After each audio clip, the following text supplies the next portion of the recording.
नमस्कार, मैं हूं हिमांशु मिश्रा और आप देख रहे हैं द इनसाइड स्टोरी। तो 2 जुलाई ऐतिहासिक दिन महाराष्ट्र की सियासत का। इस दिन शरद पवार के भतीजे अजीत पवार एनसीपी तोड़कर भारतीय जनता पार्टी जो गठबंधन सरकार चल रही है उसमें शामिल हो गए और एक डिप्टी सीएम का पद उन्हें दे दिया गया। लेकिन उनके साथ 9 मंत्रियों को भी शपथ दिलाई गई थी, लेकिन अभी तक उनको पोर्टफोलियो नहीं दिए गए हैं, जिसको लेकर महाराष्ट्र की सियासत गरमाई हुई नजर आ रही है। अब ऐसे में जो शिंदे गुट है उसके अंदर भी बेचैनी है, क्योंकि कई उनके जो एमएलएज हैं उनको भी पोर्टफोलियो चाहिए थे, उनको भी मंत्री पद चाहिए था, लेकिन वो भी नहीं मिल पा रहा है। भारतीय जनता पार्टी जो सबसे बड़ा दल है, उनके उस मुकाबले में जो मंत्री हैं वो कम हैं, तो ये भी एक दिक्कत की बात है।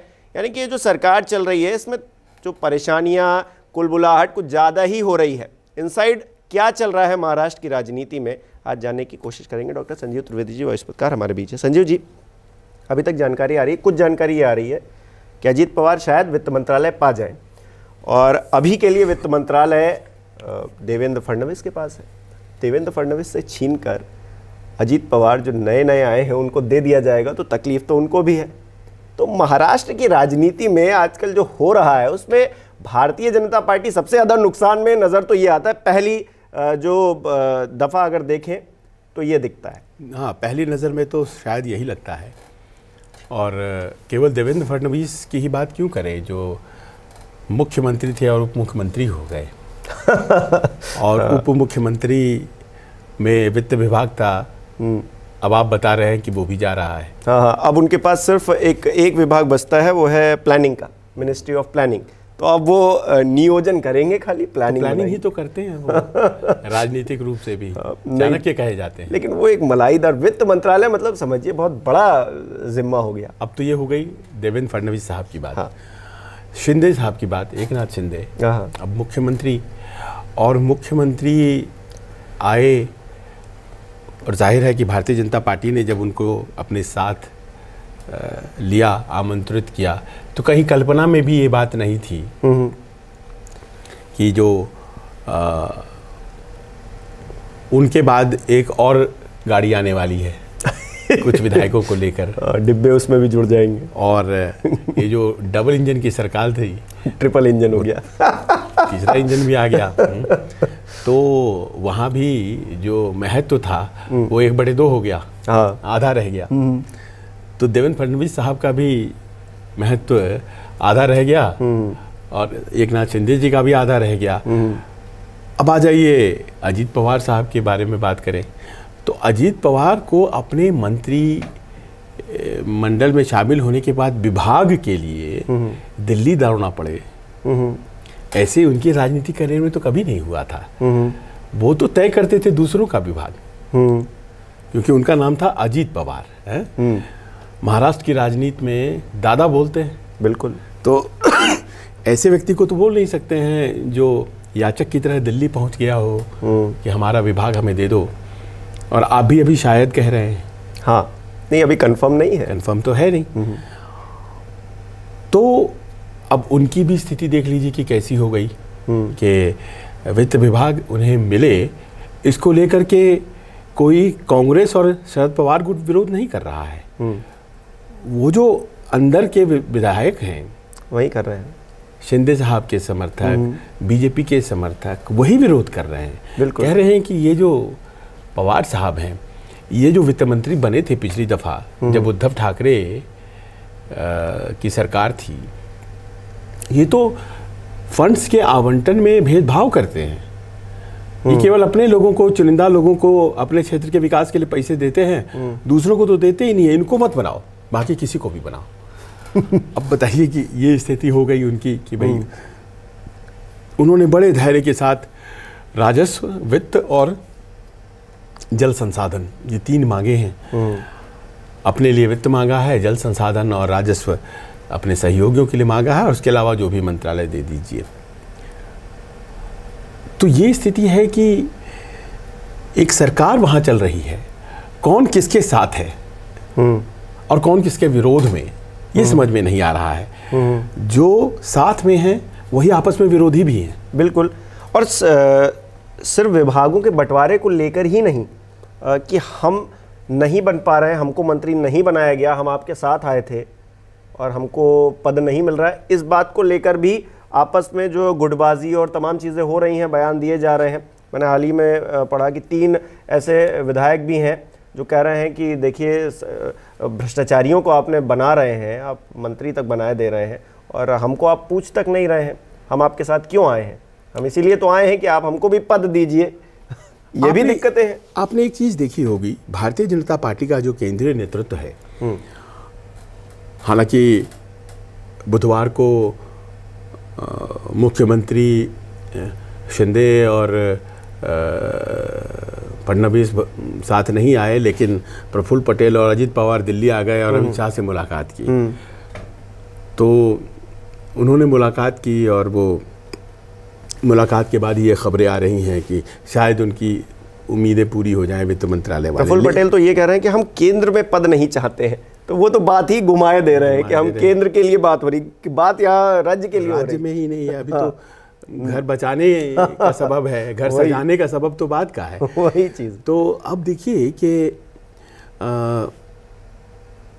ये इस पूरे प्रकरण में किसको क्या मिला, अगर आप तय करने लगे तो आप पाएंगे कि 100 से ज्यादा विधायकों वाली बीजेपी है। 106 106 विधायक लेकर के 10 मंत्री उसके पास हैं और 10 मंत्री जिसमें कि 8 मंत्री उनकी कोर पार्टी से आते हैं और 2 कांग्रेस से यहाँ आए तो उन्हें मंत्री पद दिया गया।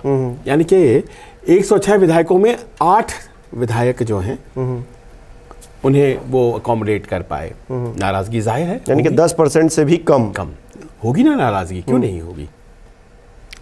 अब देखिए कि शिंदे साहब हैं, तो शिंदे साहब 40 लेकर के आए, 40 में उन्होंने भी 10 मंत्री बनवा लिए। 106 वाले ने भी 10 मंत्री बनवाए, इधर से 40 लेकर के आए, इन्होंने भी 10 मंत्री बना लिए। इनका स्ट्राइक रेट 25 से ऊपर 25। और अभी अजीत पवार साहब कितने लेकर के आए हैं यह आंकड़ा स्पष्ट नहीं हुआ है और उनके भी 9 बन गए हैं। कोई कह रहा है 31 है उनके पास, कोई कह रहा है 36 है, कोई कह रहा है 40 है। 40 से ज्यादा कोई नहीं कह रहा है। तो ऐसे में सवाल ये उठता है कि भारतीय जनता पार्टी को क्या मिला। 40 वाले 10 मंत्री 9 मंत्री बनवा ले रहे हैं और 106 वाली बीजेपी वो भी 10 ही मंत्री बना रही है। मुख्यमंत्री किसी और के पास, उप मुख्यमंत्री 2 बना दिए गए, यानी उसको भी 1/2 कर दिया गया। देवेंद्र फडणवीस 5 साल मुख्यमंत्री रहे और उन्हें फ्यूचर प्राइम मिनिस्टर के रूप में ग्रूम किया जाएगा आरएसएस के द्वारा, कुछ इस तरह की बातें भी कही गई।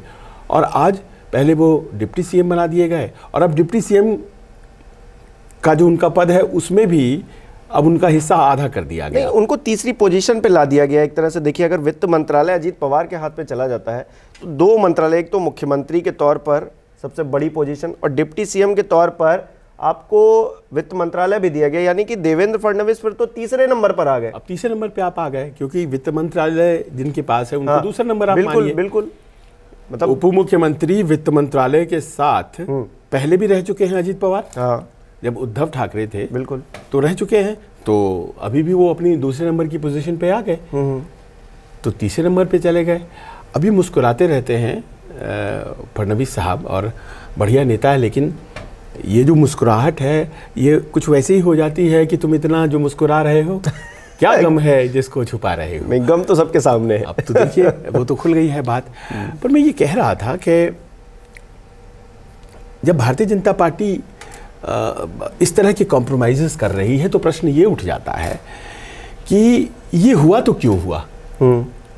उद्धव ठाकरे के साथ जो संबंध खराब हुए तो क्यों हुए, मुख्यमंत्री के पद के लिए हुए। वो कह रहे थे कि 2.5 साल का अरेंजमेंट होना चाहिए और आप मुझे 2.5 साल दीजिए, हम आपको 2.5 साल दे देते हैं। एक नेचुरल अलाई 25 वर्षों से, उसको आपने बोला ना मुख्यमंत्री का पद तो आपको हम नहीं दे सकते बशर्ते हम विपक्ष में बैठ जाएं। आप विपक्ष में बैठ नहीं चले गए, विपक्ष में बैठे रहे और फिर सोचा कि नहीं बहुत हुआ विपक्ष, सरकार गिरा करके सत्ता पक्ष में आए, लेकिन मुख्यमंत्री का पद तो नहीं मिला ना। मुख्यमंत्री तो छोड़िए, फुल फ्लेजेड उप मुख्यमंत्री का भी पद नहीं मिला। सही बात है। अच्छा, मुख्यमंत्री बनते उद्धव, तो मंत्री तो कम से कम भारतीय जनता पार्टी के बहुत होते। आज जो 10 हैं वो कम से कम 40 होते। बिल्कुल। तो आखिर हासिल क्या हुआ? तो बताते हैं भारतीय जनता पार्टी वाले, हम भविष्य देख रहे हैं। तो ये कौन सा भविष्य है जो वर्तमान के गड्ढे से आसमान में चला जाता है?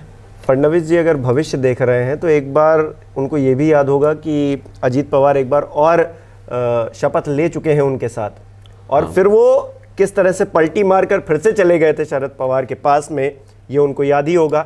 शिंदे जी कब तक मजबूती के साथ खड़े रहेंगे, ग्राउंड पर उनकी क्या मजबूती अभी पता नहीं चल रहा है, क्योंकि उद्धव के साथ में एक लोगों का इमोशन है, और वो जो MVM अलायंस है उसमें कहीं ना कहीं उद्धव ज़्यादा लोगों के बीच में अच्छा परफॉर्म करेंगे, ऐसा लोग मतलब कॉमनली हम देखें तो लोग मान के चल रहे हैं। तो अगर शिंदे भी कल को ढल जाते हैं और अजीत पवार की भी वापसी हो जाती है तो फिर से ये तो चुनाव में फिर से, क्योंकि अब ज़्यादा वक्त नहीं है, 24 का चुनाव, 24 में वहाँ भी चुनाव होना है, तो दिक्कतें तो फिर से भारतीय जनता पार्टी के साथ आ जाएंगी। जी हाँ, देखिए आप गुणागणित कुछ भी कर लीजिए कि इधर से 40 लिया, इधर से 30 लिया, ऐसे जोड़ा तो 200 MLA हमारे हो गए। तो ये तो आपकी अरिथमेटिक है। जो केमिस्ट्री है जनता के साथ वो सध पा रही है या नहीं। आप तो पार्टी तोड़ने वालों की छवि में आ गए। बिल्कुल। और वो भी भ्रष्टाचार का मुद्दा, सबसे बड़ा मुद्दा जिसको लेकर उसके कुछ ही दिनों बाद आपने इस तरह का कदम उठाया, तो ये तो छवि खराब पूरी तरीके से। पिछली विदेश यात्रा से प्रधानमंत्री लौटे थे, अगले ही दिन उनका कार्यक्रम 27 जून को भोपाल में था, और उस दिन उन्होंने कहा था भ्रष्टाचारी, और नाम लेके, और आप 5 ही दिनों बाद उन्हें साथ ले लिया और सदाचारी। तो वॉशिंग मशीन की बात हो गई। तो ये भ्रष्टाचारी से सदाचारी, तो जाहिर है कि लोग, अब इसका देखिए होता क्या है कि लोगों के भीतर ये प्रश्न जो बड़े सामान्य तरीके से उठते हैं कि आप ही तो कह रहे थे, फिर ये इनको आपने, अब मान लीजिए एक है हसन मुशर्रफ, तो अब ऐसा लग रहा था ईडी के मामले चल रहे थे उनके ऊपर कि अब जाएं तब जाएं, कभी भी उनको उठा सकती है पुलिस वगैरह वगैरह। मंत्री पद का शपथ उन्होंने लिया।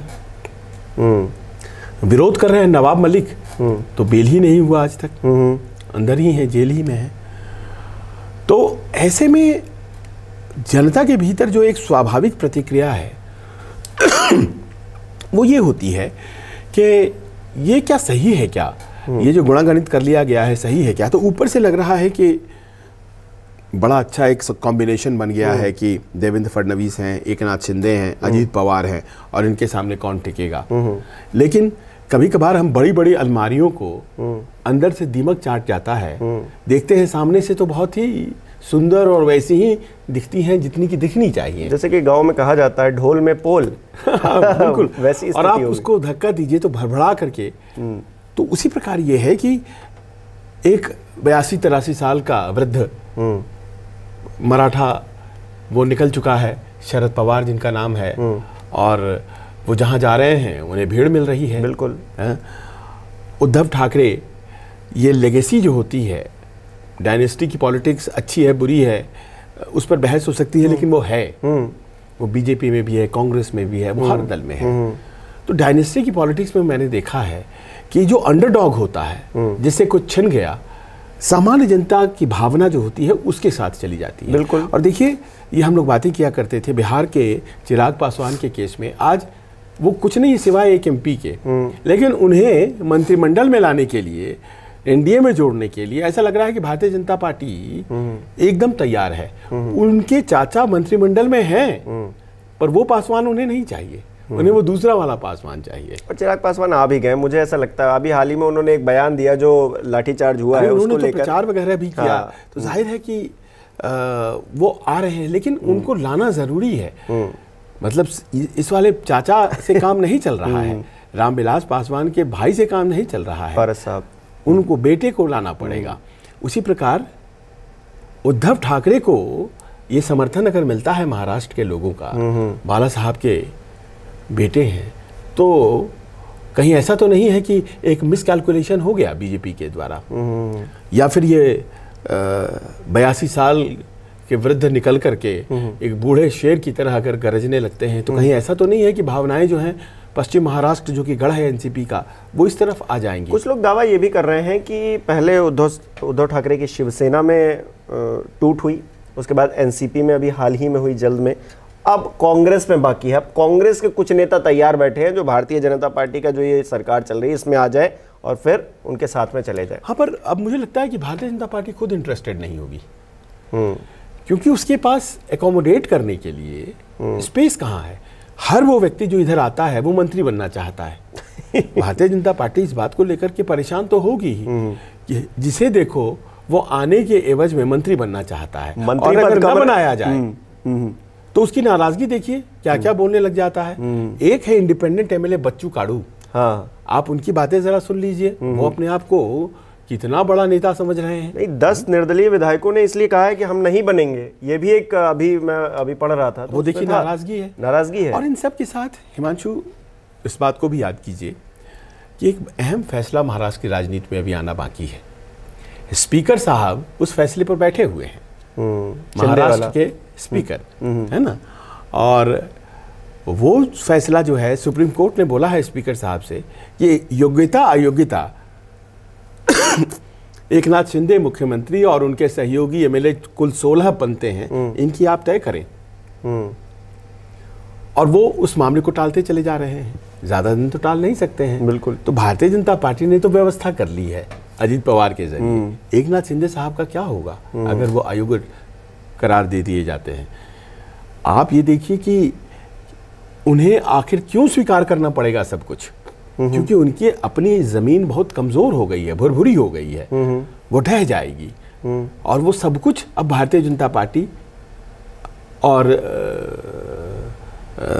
उनके नेताओं के हाथ में महाराष्ट्र में हो गया है। तो ये पार्टी तोड़ करके लाए गए नेताओं को क्या मिला, ये प्रश्न तो हमेशा उठेगा कि उनके राजनीतिक करियर में कितना ज्यादा फायदा इसका हुआ। कुछ इंडिपेंडेंट एमएलए ज्यादा फायदा उठा ले गए, कुछ छोटे नेता ज्यादा फायदा उठा ले गए, ये होगी बात। और सबसे बड़ी बात है कि 48 सीट महाराष्ट्र में है। भारतीय जनता पार्टी बिहार और महाराष्ट्र में कम से कम चाहती है कि हमें जितनी सीटें आई थी उससे थोड़ी ही कम आए, ज्यादा नुकसान ना हो। महाराष्ट्र में 42 आई थी 48 में, बिहार में 40 में 39 आई थी, इससे ज्यादा नुकसान ना हो। अब प्रश्न यही है कि जो हालात हैं महाराष्ट्र के, इसमें क्या आज की तारीख में 48 में 42 आएंगी क्या? क्या ये कैलकुलेशन कर लिया गया है? भारतीय जनता पार्टी की जो सीटें हैं वो शिवसेना के वोटों से बंधी हुई थी। मुंबई जहां पर शिवसेना का सबसे ज्यादा पकड़, उसके बगल में ठाणे, नासिक, ये सब इलाके हैं जहां से भारतीय जनता पार्टी को सीटें मिली हैं। कोंकण और इन सब क्षेत्रों में दबदबा है शिवसेना का। ये शिवसेना आज की तारीख में किसके साथ है? क्या वो एकनाथ शिंदे के साथ है? क्या वो उद्धव ठाकरे के साथ है? भारतीय जनता पार्टी को पता नहीं है, ये तो चुनाव में पता लगेगा। तो ऐसे में फायदा क्या हुआ भारतीय जनता पार्टी का? सब कुछ अगर कर लिया गया और रिजल्ट में क्या आया, शायद ये विधानसभा मुख्यमंत्री भी ना बना पाए। शायद ये विधानसभा से ज्यादा लोकसभा चुनाव के लिए तैयारी है। क्या आपको ऐसा लगता है? जाहिर है वो लोकसभा चुनाव के लिए ही है। तो विधानसभा में पूरी तरीके से ढह जाएंगे, इस बात की भी पूरी संभावना है। क्या गारंटी है? लोकसभा में भी 42 सीटें आ जाएंगी सत्ताधारी कुनबे को, जो पिछली दफा आई थी, इसकी क्या गारंटी है? क्योंकि विरोधियों के तौर पर दो बड़े बड़े विरोधी अब खड़े हो गए हैं और वो कहीं जा नहीं रहे हैं, उद्धव ठाकरे और शरद पवार। और कांग्रेस तो चिर विरोधी है ही। कांग्रेस को तोड़ना आसान रहता, जैसा कि आप कह रहे हैं, तो सबसे पहले उन्होंने कांग्रेस को ही तोड़ा होता। कांग्रेस को तोड़ देते तो उससे क्या होता है कि राष्ट्रीय स्तर पर उनको फायदा होता है इस बात का। उन्होंने अजीत पवार को तोड़ना ज्यादा आसान समझा। अच्छा, क्या आपको लग रहा है अजीत पवार के जाने से ज्यादा वहां पे एक होती है ना भगदड़ मच गई है अजीत पवार के जाने से? और कुछ लोग तो ये मतलब अब उनकी थ्योरी है, ये कुछ लोग इस बात का जिक्र कर रहे हैं, सोशल मीडिया पर भी मैंने देखा कई लोगों के रिएक्शन, कि ये अजीत पवार का ना शरद पवार की एक चाल की तरह है, उनका एक मास्टर स्ट्रोक है ताकि वो भगदड़ मचा पाए वहाँ पर, और वहाँ पर इतना जो उथल पुथल मची है इससे कहीं ना कहीं एक छवि जो सरकार की है उस पर डेंट पड़े। मुझे लगता है कि थोड़ा सा ज़्यादा इस बार हो जाएगा। शरद पवार इस तरह के खेल खेलते हैं, लेकिन इस बार मुझे लगता नहीं है कि वो इतनी दूर तक सोच पाए थे। हाँ, ये ज़रूर था कि उनके ऊपर प्रेशर था। इन सब के ऊपर ईडी के केसेस हैं, इन ईडी के केसेस में सब मुलव्विस हैं, तो आप जाएं और अपने ईडी के केसेस सही करा लें, ये एक भावना रही होगी। लेकिन सब कुछ फिर कसैलेपन से ओतप्रोत हो गया और तब्दील होता चला गया, मुंह में बहुत ख़राब स्वाद छोड़ के चला गया ये पूरा एपिसोड उनके फैमिली में। तो ऐसा नहीं लगता है कि ये सारा प्लान्ड था। लगता है कि कुछ चीज़ें होती चली गई। अब मान लीजिए कि केसेस सॉल्व नहीं करा पाते हैं, तो शरद पवार बाद में कहेंगे कि क्या फ़ायदा हुआ पार्टी तोड़ने का, करा लेते हैं तो चलिए ठीक है, चाचा ने से केस सॉल्व करा दिया। केसेस ऐसे सॉल्व होती हैं क्या, ये सवाल बीजेपी से पूछा गया, तो बोले कि देखिए साहब केस तो चलेगा, केस हम ख़त्म नहीं करते हैं, केस तो केस है, उससे हमारा क्या नाता है। आपने पूछ दबा के रखी है मतलब अपने पास। कभी आप भागने की कोशिश करेंगे तो फिर हम पकड़े रहेंगे आप। वरना दिल्ली आए थे वित्त मंत्रालय लेने, लेकिन लेकर के क्या गए हैं उसका एक बानीगी सामने आ चुका है। 12 मेंबर की एक स्टीयरिंग कमेटी बन गई है, 4 एनसीपी के, 4 शिवसेना शिंदे के और 4 भारतीय जनता पार्टी के। ये 12 लोग जो होंगे, ये सरकार और संगठन और समन्वय, ये चीजें, ये एक नाथ शिंदे के ऊपर एक सुपर सीएम बन गया ये बॉडी।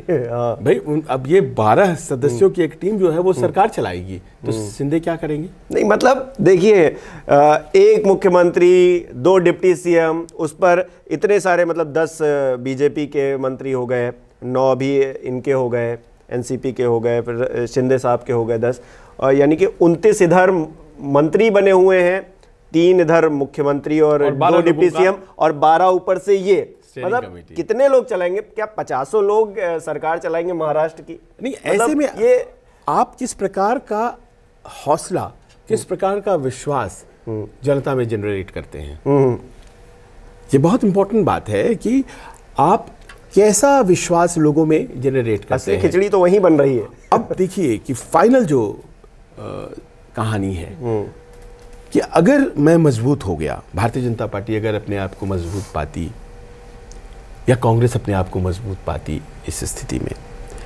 तो एक ऐसी चीज है वहां पे जो सबका टेस्ट है। जैसे कहते हैं ना केमिस्ट्री में लिटमस टेस्ट होता है ना, तो लिटमस टेस्ट है। The proof of the pudding is in the eating.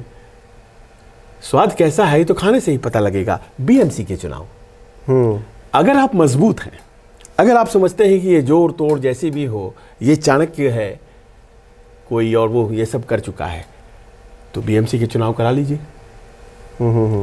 आज तक वो बीएमसी के चुनाव 1.5 साल लेट हो गए, क्यों नहीं हुए? क्या वजह है? ये गुणागणित जो है केंद्रीय नेतृत्व को भारतीय जनता पार्टी में समझा दिया गया राज्य के नेतृत्व के द्वारा, ये ऐसे सही हो जाएगा, वो वैसे सही हो जाएगा। पर प्रश्न तो ये है ना, केंद्रीय नेतृत्व वालों ने अभी तक बधाई क्यों नहीं दी है? अजीत पवार हमारे उप मुख्यमंत्री आ गए, देवेंद्र फडणवीस को बधाई या किसी एक नाथ शिंदे को बधाई क्यों नहीं दी है? अभी तक तो कोई बधाई गया नहीं है संदेश। क्योंकि असली बात यही है कि आप तमाम कारस्तानियों के बावजूद बीएमसी के चुनाव इसीलिए नहीं करा पा रहे हैं क्योंकि आपको डर है कि बृहन मुंबई म्युनिसिपल कॉर्पोरेशन के चुनाव में अगर कहीं उद्धव ठाकरे जीत गए, फिर तो हम लोकसभा चुनाव हार जाएंगे। विधानसभा की तो बाद में बात आती है। यानी कि ये इलेक्शन तक नहीं होना है कुछ? बिल्कुल नहीं। आप अपने आप को कमजोर जमीन पर पा रहे हैं। अगर आप अपने आप को मजबूत जमीन पर पा रहे होते तो आप सबसे पहले कहते कि ये 1.5 साल से क्यों चुनाव लेट हो रहा है, इसे कराओ। ये तमाम गुणा गणित खींचतान, CM, deputy CM, second deputy CM, Chanakya, 12 member steering committee वगैरह वगैरह वगैरह, everything said and done, why is the election to the BMC being deferred? वो आप क्यों नहीं कराते? और देखिए ये सबसे इंपॉर्टेंट बात है कि इस पूरे खेल में कोई भारतीय जनता पार्टी को या एक नाथ शिंदे को बहुत कुछ मिला नहीं है, और एक मौका शायद अभी भी उद्धव शरद पवार के पास बना हुआ है कि वो पासा पलट दे। महाराष्ट्र की जनता बड़ी पॉलिटिकली सेंसिटिव जनता है, लेकिन अनलाइक दूसरे राज्यों के वो थोड़ी डोसाइल रहती है, जो मैंने अनुभव किया है, शांत रहती है और अपना खेल वो इलेक्शंस के दौरान दिखाती है। 4 मुख्य पार्टियां वहां चलती हैं हमेशा, एनसीपी, शिवसेना, कांग्रेस और बीजेपी। हमेशा शरद पवार बहुत बड़े नेता हो सकते हैं, आज तक सीएम नहीं बना पाए अपना, केवल पश्चिम महाराष्ट्र में ही सीमित रहे। राष्ट्र स्तर पर उनको इतना बड़ा नेता कहा जाता है। बाला साहब के लिए इतना बड़ा नाम, बाला साहब मुंबई और आसपास के क्षेत्र में ही, भारतीय जनता पार्टी पूरे देश में, लेकिन वहां बिना गठबंधन के नहीं चल पाती है ना। कांग्रेस एक ज़माने में सरकार बना लेती थी, लेकिन बहुत दिन हो गए, अब कांग्रेस एक वहाँ पर रीजनल स्तर पे ही है। तो देखिए वहाँ की जनता कितनी प्रबुद्ध है, वो चुन चुन करके लोगों को वोट देती है, और उस जनता के साथ आपने ये खिलवाड़ किया। चलिए, अब जोड़ गठजोड़ जैसी भी सरकार है, अब ज़्यादा दिन तो हालांकि है नहीं, क्योंकि 24 में वहाँ भी इलेक्शंस होंगे और जनता तय करेगी कि वहाँ क्या होना है, लोकसभा चुनाव में भी और विधानसभा चुनाव में भी। लेकिन इससे पहले जो ये खेल हो रहा है, हालांकि कहा जा रहा है कि जल्द ही पोर्टफोलियो दे दिए जाएंगे। अब ये जल्द कब होगा और कब ये जो असंतुष्ट विधायक हैं इनको संतुष्ट किया जा पाएगा, ये तो अब सरकार जाने और जो वहाँ पर नेतृत्व है वो जाने। आपको क्या लगता है इस पूरे प्रकरण में, हमें कमेंट करके बता सकते हैं। बहुत बहुत शुक्रिया।